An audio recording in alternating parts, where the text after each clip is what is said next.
Malupit pumasa, matinik dumipensa, at pagdating ng playoffs ay nag-iibang anyo pa. Rondo he's a basketball genius. Si Rajon Rondo na ata ang pinakamatalinong gwardyang tumapak sa liga. Pero sa kabila nito, napuno ng kontrobersiya ang dulo ng kanyang karera. Kaya nga ang mga bagong fans ng NBA, ayan na lang ang naaalala. Pero sa laki ng kontribusyon ni Rondo sa liga, hindi tamang mapait at negatibo ang huling impresyon natin sa kanya. Kaya samahan niyo akong alamin kung gaano nga ba siya kagaling at kung bakit isang respetadong NBA star na siyang tinuturing. Ito ang kwento ni Rajon Rondo.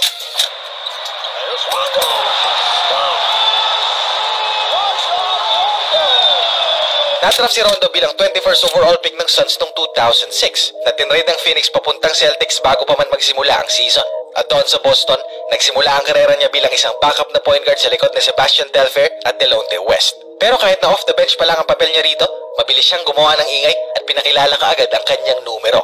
Lalo na nang kumabig siya ng 14 rebounds kontra Spurs at 7 steals versus Pacers. Pero patikim pa lamang yan ni Rondo dahil sa mga sumunod pang taon, sa kanya nabuo ang legasiyang tinatanaw natin ngayon. Sa 2008 season nga, sa pagkakatrade ni Telfair at West paalis ng Celtics, siya ang nagmana ng point guard starting role ng Boston.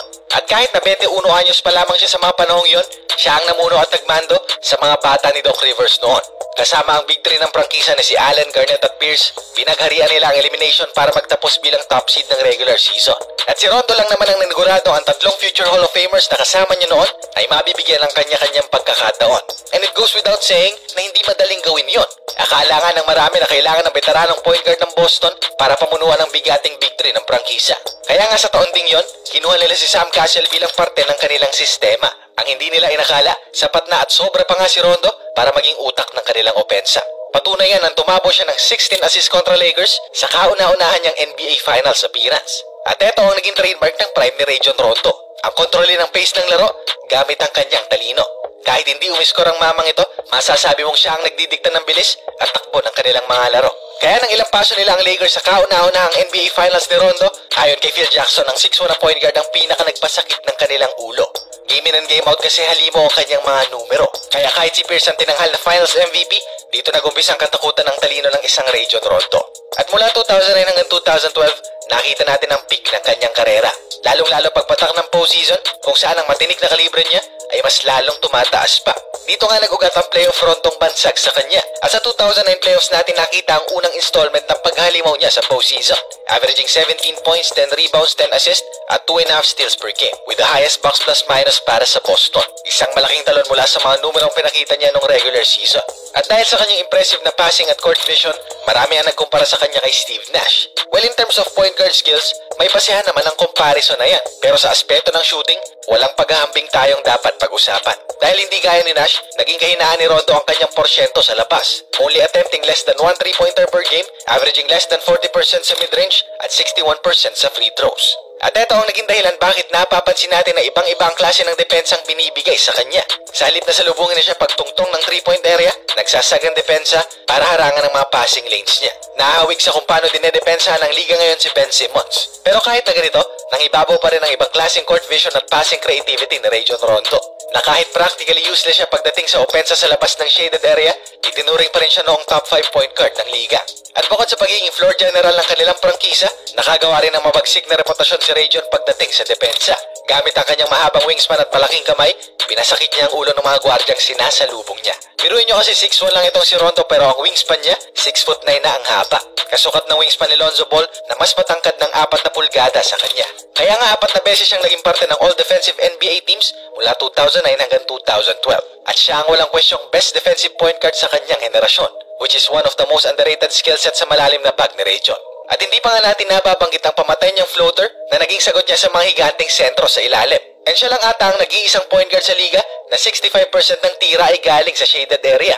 Kung hindi contested na layup o dakdak, floater ang pinupukol niya para maiwasan ang depensa. At refleksyon niya ng kanyang malalim na pangunawa sa tinatakbong sistema ng kalaban. Pero ang mga talentong nabanggit kong yan ay pumapangalawa lang sa rason kung bakit si Rondo ay noong kinatakutan. Dahil ang nagpainit talaga sa kanyang pangalan ay ang mga malulupit niyang pasa na ginagaya hanggang sa kasalukuyan. Behind the back, no look, overhead, wraparound, at kahit anong klaseng pasa pa ang maisip mo, nagawa na ata ni Rajon Rondo. At playing alongside the Big Three, you can be sure na napalitan ng puntos ang mga assist niyang ito.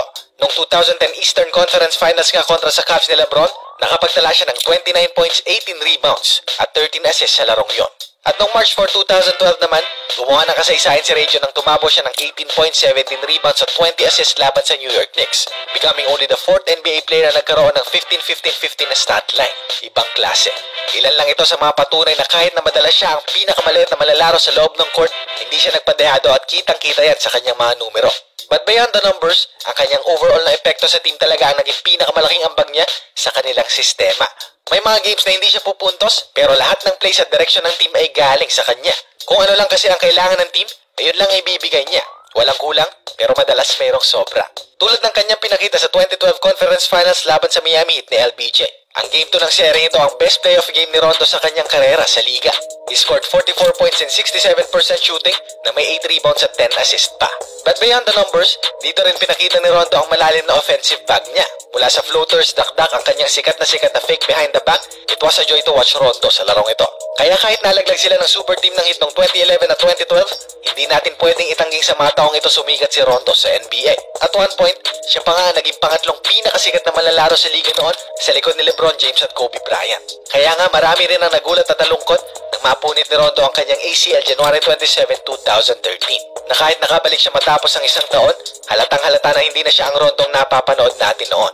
Kaya hindi rin nagtagal bago siya i-trade ng Boston. And after 2013, 8 magkakaibang koponan ang napuntahan ni Region. Sa loob ng 8 seasons, 8 magkakaibang prangkisa ang nagbigay sa kanya ng pagkakataon.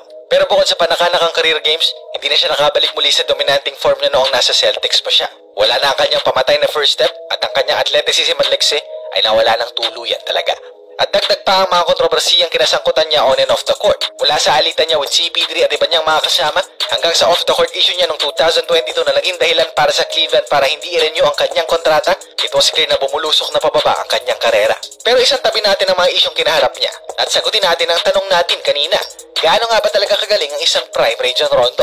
Well, sa kanyang prime, easily in the top 3 point guards ng NBA. And his dominance sa liga goes beyond sa mga numero ang pinoste niya. Anong ibig sabihin ko? Maraming may kayang mag-average ng 10 points at 10 assists. Pero ang impact ni Rondo sa kanyang koponan lalo na sa Boston noon was one of the greatest sa liga kahit hanggang ngayon. Ang kanyang matitinik na pasa at kung paano niya nagawang imando ang mga veteranong kasabayan niya ay testamento sa kanyang lawak ng pangunawa at talino sa liga. Siya lang din ang kaisa-isang Boston champion na nag-uwi rin ng singsing na parte ng Laker Nation. At nagtapos ang kanyang karera bilang 4-time All-Star at nanguna ng 3 beses sa assist sa NBA. Kaya kahit naging mapait man ang pagtatapos ng kanyang karera, walang duda. Ang prime Region Rondo, ang pinakamatalinong point guard na tumapak sa liga.